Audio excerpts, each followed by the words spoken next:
evening, everyone! Welcome back once again to Vicious Rants, and of course I'm your host, your YouTube Messiah, and often imitated, never duplicated superstar Tim Vicious, and we are going to be going over this week's Raw, and I know last week's episode I did give the rundown on the Fallout SmackDown to SummerSlam. However, we are still going to do the SmackDown Rewind this week because there were details on that show I did not go over, such as they are introducing new titles on there. At the SmackDown pay-per-view Backlash, they're going to have a six-pack challenge for the women's title, which, all for that. They're starting a tag team tournament for that as well, for the tag team titles, in which case, big thing that's pissing me off with fans with this is they're going on bitching and complaining, saying the titles aren't different and unique. They don't need to be, folks. The title doesn't make the man makes the title. You know, I made this argument before when people were bitching and whining about on how the Universal one looked, saying it looks just like the World Heavyweight title, just with red leather. You know, it doesn't, and honest to God, does not matter. They used the big gold belt when they did the World Heavyweight Championship because it was literally just when WCW fell and they had Eric Bischoff running Raw. What else did you expect them to do? Also, if you're watching this episode, this is a momentous episode because I didn't spit when I wound up saying that vile devil Bischoff's name. In fact, that's twice I didn't. But either way, they're going to wind up introducing that, and also, as I said on last week's episode, the #1 contender for Dean Ambrose's world title is now AJ Styles, so we're going to be getting that. But now, on to this week's Raw in Houston, Texas. It started out with Corey Graves interviewing all four men for tonight's main event in the four-corner match, going on fatal four-way elimination. That's right, folks. They broke the news earlier in the day that the first lap of the night, and I already not even a whole 20 minutes into the show. Damn it, man. Okay. The news broke earlier today via the Twitter and such that they're going to make this an elimination match. So that way, you know, shadow of a doubt saying this person is out, this person is out. You know? And honestly, I have been saying for a long time, fatal four-ways and triple threats should be done that way. Thank God they brought it up in this kind of way. But anyways, digressing. Corey's in there interviewing everyone, talking about on how they feel with doing this tonight. Seth's going on gloating, you know, saying on how he's gonna, saying there's only 3 things in this life that's certain: death, taxes, and Seth Rollins, you know. Okay. And then they bring up, and then Owens wound up owning that segment. You know, first giving the generic, oh, well, I'm just so glad to be here, you know, and I'm so happy to have this opportunity. And then he just completely was like, that's the answer that you want, right? That is? Well, okay. And then he wound up saying, you know, pretty much cut Cass down, saying, you know, he's surprised Cass is able to talk because Enzo's not around, you know. He's going to wind up wiping the floor. He's going to wipe the floor with everyone, you know, on how he's going to win. Roman was just sitting there the whole time like, which, okay, look, not knocking the guy, but honestly, that's playing to his strength right there, considering that he's not exactly the best at promos. But Cass wound up probably getting the meanest shot in on the promos, saying that, you know, saying he's the biggest dog in the yard. And when he said biggest, he turned around and looked directly at Seth, who if you may or may not have remembered, some time ago wound up, having certain pictures put out there courtesy of an ex of his. But yeah, either way on that one, it was, it eventually all broke down into a big fight, just like those kind of interview segments always do. But yeah. So next match, so we go on to the first match of the night, Neville versus Jericho. And Neville, he was really slowing Jericho down, right off bat, just, moving at a quick enough pace to make Jericho have to sidestep himself, to intentionally go and try and make Neville hit the brakes, but it really didn't work. Which, okay, absolutely love this, and I'm loving this run Jericho has. By far, probably my favorite one he's had yet. And you know why? Because it's simple. It's because it. Yeah. But in all seriousness though, probably the best run Jericho's had since he came back in like 12 or 13, because of the fact, he's just straight out running and giving the fans what they love to hate, instead of doing this generic kind of bad guy attitude, and gotta give it to him though, the way the man works, he definitely has a mind meant for the business. No doubt on that.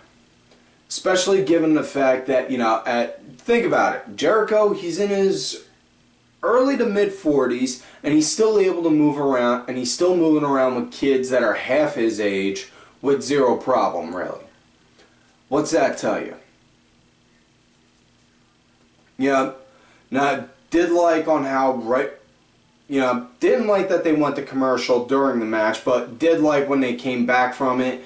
Jericho had good control of it for a little bit until Neville wound up getting it back, but probably the best part of this match was early on in it when Neville was getting control in it, Jericho just seemingly hiding behind the ref like this, no, no, no. And then once the ref wasn't looking, Jericho, right there. Classic heel move, and it shows veteran maneuver. And Jericho has said it himself. He likes to work with certain guys to help get them over. He did that in the European tour a few years ago with Cesaro. He's doing this right now with Neville. He is literally that guy that veteran in the locker room, just like Terry Funk was, that looks and says, oh, you see that guy? I can make that guy. Oh, I can make him. Oh, please, let me work with this guy. I can get him over. He does it like that.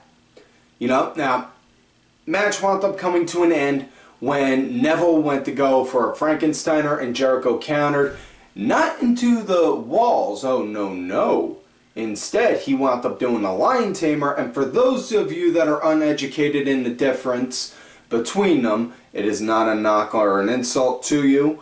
It is just simply how he does it with the lion tamer. He actually will drive his knee down on the back of your neck like this to make your head press down like that, basically, while he's got you in a Boston Crab. Which, yeah, that definitely hurts like hell. And Neville, he wound up tapping. I give Neville credit, though, because he did the tap out in the way that I always say, guys should. Never do it like the second it's locked in. Hold out for a few seconds, no, yeah, like that, because then that makes you look a little better, saying you're trying to fight and withstand the pain, but your body physically can't handle it. Next up, it is Nia Jax versus Ion, I think they said this girl's name was. Either way, this was round 1 of Piss Break of the Night. In which case, okay, I understand they're trying to make her look good, but really, at this point now, since her debut, she's done nothing but squash the local folk, the local wrestlers, you know. Give her an actual match now. This girl can work. And there are girls on the roster that she can work with. And in fact, there are girls on there that she has worked with. Case in point, Bayley. You know? Put someone in there with her. You know, I'm just saying, give Dana an actual match. Or not Dana, give Nia, I should say. Sorry, I'm thinking something funny I'll get into in a minute with Dana Brooke. Next matchup after that, it was Jinder Mahal versus Sami Zayn. And this one was more so to try and show as a way of having Sami look like, you know, even though he's hurt, he's still working because he has heart and determination. Because during the last week's match with Rollins, he wound up doing that leapfrog and wound up tweaking his ankle. But in this one, Jinder was pretty much in control for the majority of for pretty much 99.9% of this match. This would go up under piss break of the night, but understood the psychology and no one say psychology, it's the wrong choice of words. No, understand the reasoning behind the match. But match came to an end when Sami wound up hitting the exploder and then hit the hell of a kick right on Jinder. Which, you know, really hope Jinder Mahal winds up getting something better for him going right on down the road sometime relatively soon, because if you listen to the interview he did on Colt Cabana's podcast a little bit after he got released, you know, the guy really is truly humbled at the fact that he was able to work there. You know, he's real happy to just be in the business and such. You know? That next matchup, it was leading to what I was saying with the joke. New Day and Bayley versus the Club and Dana Brooke. And what it was, instead of having the Club now being doctors, doctor, wait, what are you doing? Get down. We're not doing the doctor thing no more. But doctor, no. That's enough. Sorry. They're not doing the doctor thing down anymore. Instead, now they're working with saying that they're doing assisted living and retirement. And along with their nurse, Miss Dana Brooke, which case she came out wearing a scrub shirt with a set of gloves on, doing, now, where's the patient? In which case, two things popped in my head. One, I'm pretty sure I saw a video like that on Pornhub or Brazzers start in that same type of way. And two, you know for a fact Amber Gallows had to just be looking like, there is no way that bitch is getting near my man. Yeah. But anyways, as far as with this match goes, you know, Bayley, she pretty much just shined right through this entire thing, which case, absolutely great to see. Now, Charlotte was on commentary the whole time, talking about on how, you know, if she wasn't talking about on how Bayley isn't deserving of a title shot, she was talking about on how her apprentice, or not her apprentice, her protege, Dana, you know, needs work. Which case, yeah, she does, but, you know, in all fairness though, guys, yeah, she may not be doing all that good, but all things considered, she's a hell of a lot better than frickin' Eva. You know? So let us all just take a moment and be thankful on that much. You know? It's just... But yeah. This was just really Bayley's time to shine. I mean, this was good solid tag action going around with them. You know? Yeah, it was good solid tag action, but on how the end came to be, Bayley wound up getting the hot tag in, came in, decimated Dana, and then hit her with the belly to Bayley, in which case, 1, 2, 3, that was it. Now, as far as with her match with Charlotte, eventually at some point down the road, whether that's at Night of Champions or not, I cannot remember, But when she does get that match, honestly, as a fan of hers, I see her winning, but in all sense of reality, I don't see her winning right off bat because, you know, let her build up much like she did in NXT. You know, fighting and clawing up the ladder to get the title. That's my thing. Now, next matchup, it was round 2 in the best of 7 between Sheamus and Cesaro. And honestly, if they keep breaking it up like this with every other week, I think that'll work out a lot better on, you know, feeding it to us like that, and as opposed to like, you know, like every week until they're done. You know? Now, as far as what this goes, again, just like with these guys, they got a nice, good back and forth kind of pace with each other.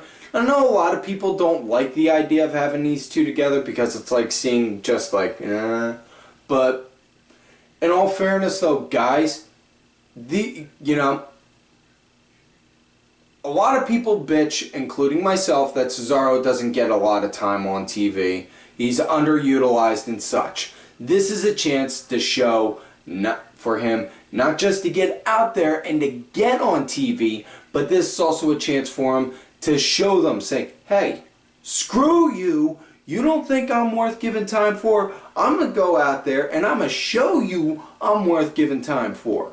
And then go out there, put on one hell of a show. Excuse me. Excuse me, sorry about that. And then put on one hell of a show and make us love him even more. You know? Now, probably one good thing like seeing Cesaro, he was working on targeting on Sheamus's left elbow for a bit, you know. But all in all, how the match wound up coming to an end, it was with Sheamus getting the win. He wound up doing a back body drop onto Cesaro on the outside, but his back didn't hit the mat. No, instead, he wound up Cesaro with a head full of steam, ran to Sheamus. Sheamus hit him with the back body drop in his back, lower back, boom, hit the ring post. Hit the ring post and his body landed on the apron and then rolled on the floor. Sheamus picked him up, got him in, locked him in with the Texas Cloverleaf, and then Cesaro tapped out. So now Sheamus is 2-0. Next matchup, it is round 2 of piss breaks of the night. It was, and this is by far the funnier of the piss breaks because Braun Strowman, again, being worked the same way Nia is, versus a local guy named Americo, who, okay, he looks like he pretty much has like the body figure of me, minus about 10 or 20 pounds, and I'm almost at 200. And he had on like a half mask that looked like an American flag, kind of like an American flag, sorta, and Braun just was decimating him non-stop. And after the match, he just yanked off the mask, which, good heel move, because, you know, familiar with lucha wrestling, and I'm not talking just Lucha Underground, but I'm talking the lucha culture, and the culture behind the lucha wrestling. You know, you take off an opponent's mask, that's a huge dishonor. That's supposed to be a huge dishonor. That's the point on that. You know, and I'm not saying that, you know, every patriotic wrestler that ever existed was sad over that, but I'm pretty sure somewhere out there, Dick Justice, Hacksaw Jim Duggan, and Mr. America cried with a bald eagle over that loss. I'm so sad. Just give me a moment. Okay, moment's gone. Now we're on to the next match, which really was not as interesting as I was hoping it would be. It was Titus versus Darren again. Titus, he was just pretty much powerhousing Darren, just like in the same way Braun was that Americo fella, you know. And Darren wound up getting the win, just doing a quick roll up, 1, 2, 3, and then after that, Titus trashed both Darren and Backlund, and then just walked off. You know.